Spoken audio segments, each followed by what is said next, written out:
Hey horror fans, welcome back to another episode of Terror Talk where I discuss creepy clips online. The original horror music that you hear in these videos is composed by me. Now imagine being able to save on everyday expenses and put that money towards your next horror movie outing, spooky decor, or haunted carnival excursion. Be sure to watch all the way through as I have something that will help feed your next horror adventures. Now let's get into it and have some fun. It was approaching Halloween. We were in the middle of October. My cousin Andy's birthday is October 15th, so for his 12th birthday, we all went over to our Uncle John and Aunt Melissa's house as they were throwing him a family birthday party. We have a pretty big family, and so our family gatherings can often get hectic. It was still warm outside, so the party was mostly in the backyard. Their house is pretty big, and we always used to love playing hide-and-seek type games because of it. Andy and I are the same age. My older brother Chase is 2 years older than me. He would play with us too. Our other cousins were a little older, but they'd still play with us too. We just make teams and take turns as hiders and seekers and give each other time limits to find the opposing hiding team. Did you ever play hide and seek when you were younger? I think I did. I don't remember playing it too often, but what kid doesn't play hide and seek? And honestly, I feel like hide and seek is kind of a creepy game. Isn't it? It's always associated with horror movies. Like, the kids are playing hide and seek and then something really creepy happens or they find something really creepy. I feel like the hide and seek game is definitely a good horror related game. Don't you think? Let me know in the comments below if you agree. If you were found, you'd have a chance to run outside to the backyard to be safe if you managed to not get tagged. We could use the whole house minus our aunt's and uncle's bedroom. And I'm not exaggerating when I say there were hundreds of places to hide. In the basement, there's a separate room that's considered Aunt Melissa's fashion room, as we call it. She's a fashion designer, and inside of it she has a bunch of mannequins with different pieces of clothing she's designed. Some are full body mannequins, others are just torsos without heads and regular stands underneath them. She also has some studio lights, some official camera equipment, and a green screen drop. We had been playing the game for a little while already. Chase and I were hiding now. We both chose to hide in the basement. Chase hid somewhere in the main section of the basement while I hid in the fashion room. I actually grabbed 2 blankets from the ottoman in the basement and brought them into the fashion room. One for me to hide under, and the other one I was going to throw over one of the mannequins as a decoy. With the blanket thrown over it, it genuinely looked like it could be a person hiding underneath. I thought it would be a funny little gotcha moment whenever someone yanked the sheet off of it. So I got into my hiding position under a desk in the corner of the room, and I hid under the blanket. Now it was a waiting game. That was honestly a big chunk of the game, if your hiding spot was good. After quite a long time, I heard commotion outside in the main room of the basement as Chase and one of my cousins were laughing and yelling, presumably as Chase was being chased around the basement. I heard them then stomping up the stairs. By the sound of it, Chase was trying to make it to the yard without being tagged. But after that, I waited in silence for over 10 minutes easily. Yeah, that would get really annoying too, wouldn't it? Just waiting and waiting and waiting and waiting. God. That was another thing about hide and seek I really didn't like, now that I'm thinking back to it, is that sometimes you would have to wait a long time before you were actually found. And honestly, I don't like looking for things either, so hide and seek would be a real drag for me at this age, but I can see how it would be alluring to a kid, but, just sitting there 10 minutes, 15 minutes, down in the dark basement, yeah, no thanks. I was getting uncomfortable in this position, quite honestly bored. Finally, Chase came downstairs into the room and called my name, and then he said the food was being served outside. So the game was over. I was starving. I hurriedly rushed upstairs into the backyard, where all the catered food was now out and being served. At some point after eating and having a conversation with Aunt Melissa, I remembered that I totally left those 2 blankets in her fashion room.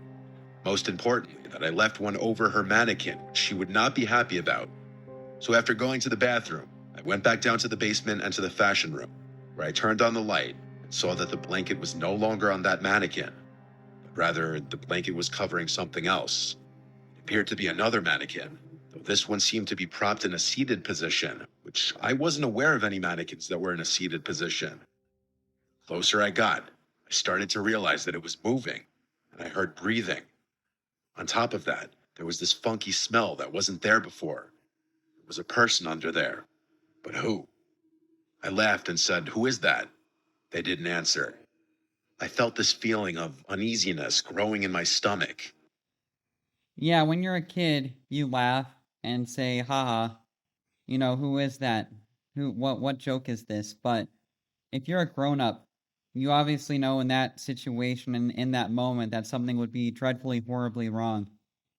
Because that is so creepy. I just get chills just thinking of that. And I feel like this could be right out of a horror movie, honestly, because, yeah, I mean, just imagine going down your basement and seeing something sitting under a sheet on a chair and moving like that, and this bad smell. Like, that is literally what a horror movie is made of. I looked down to see if I could see the shoes they were wearing, but what I saw was the bare feet of a black person. Nobody at this party was black. I turned and headed for the door. I rushed back outside and said to my uncle to call the police. There's someone in the basement. Others overheard me, and panic quickly ensued. My uncle and a few others rushed down to the basement. I followed behind. When we got to Aunt Melissa's fashion room, the blanket was now on the floor. Whoever was underneath it was gone. I swore up and down someone was just underneath it, explaining the bare feet and the smell. A bunch of family members searched the whole house, and ultimately my uncle called the police, taking my claims very seriously. When the police showed up, it was kind of a whole scene, and everyone at the party was concerned. Neighbors even came out to see if everything was okay. Every possible hiding place was checked, and no one was in the house. I didn't make it up, though. It was genuine what I saw, and I just wish he did turn up so that everyone would have seen I was right. Even if mostly everyone did believe me, I still just wanted them to see what I saw for themselves. During parties, they'd leave the doors unlocked since families circulating in and out for hours. So it's no shocker that someone off the street could have just walked right in. Maybe a homeless person, which would account for the smell. The whole thing still just felt so crazy, and it's a haunting memory for sure.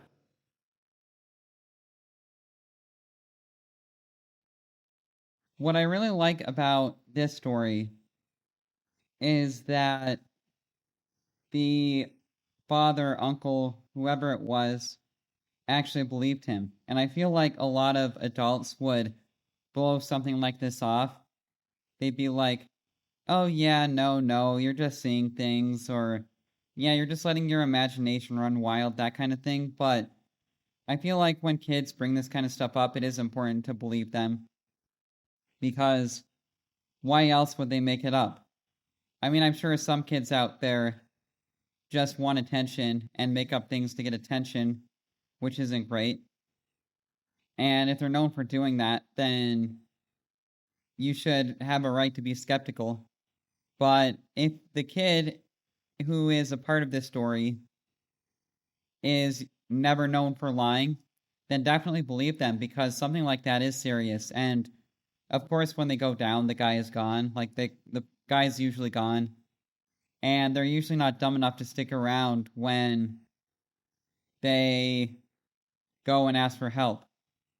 But all I'm saying is that if a kid in your life, whether it's a nephew or your own child or your little brother or little sister or whatever it is, if they come to you with something that sounds serious, believe them because it could be actually serious. So those are my thoughts. And like I said, I thought this was right out of a horror movie. So very cool story, in my opinion. I really like this story a lot. But yeah, I hope you enjoyed my commentary and the music. And be sure to check the pinned comment below because I do have something really cool that will help you save money and maybe even make some more money for your next horror adventures and outings. So it is a really cool opportunity.